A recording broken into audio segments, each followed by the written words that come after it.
Hello everybody, this is Esquire here. I wanted to create a video on troop formation. Someone asked me to go over, I guess, what I do. And this is really only for the beast or guards. In terms of attack and stuff like that, I really haven't tried anything. For me, the most important thing was to make sure I get enough points in the different beast attacks or red guards or underworld. So that was my focus. I'll do certainly more research to figure out what's the best attack, but it's really hard to get that down because it's all dependent on your opponent.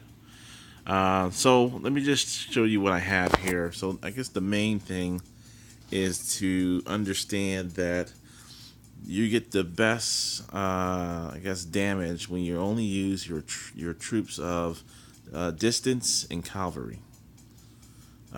So I'm only using distance and cavalry. I don't use any infantry.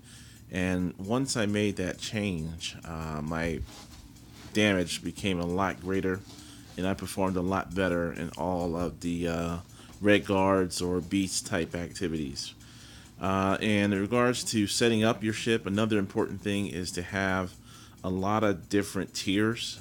For a long time, I just had a couple tiers in my rallies, but when I spread them out a little bit more, I also had an increase in damage.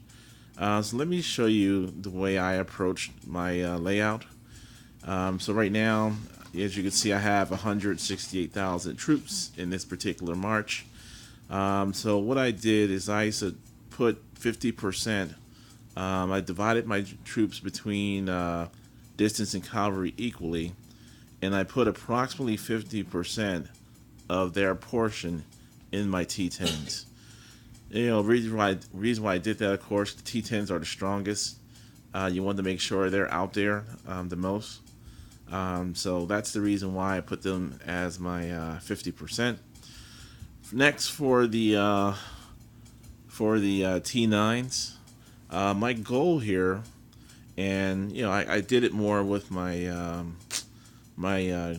distance than my cavalry because I didn't have enough cavalry. But my goal here is really to put 20%.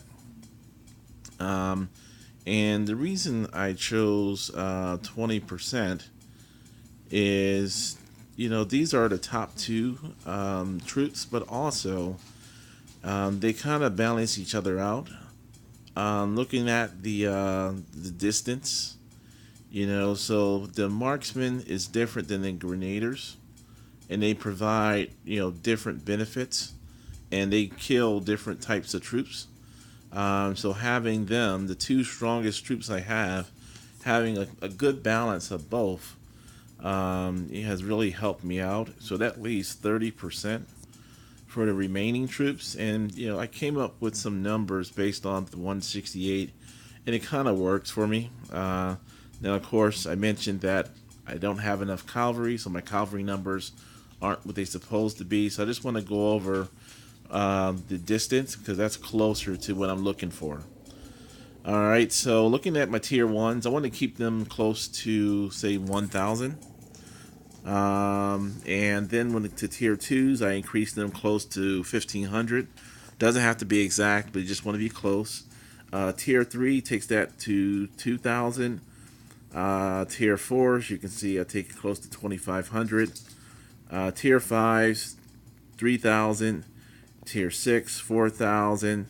Tier 7, 5,000. And then Tier 8, 6,000. In this case, is a little bit more than 6,000. That's the gist of what I'm trying to do. The lower the troops, the less they're going to have in damage.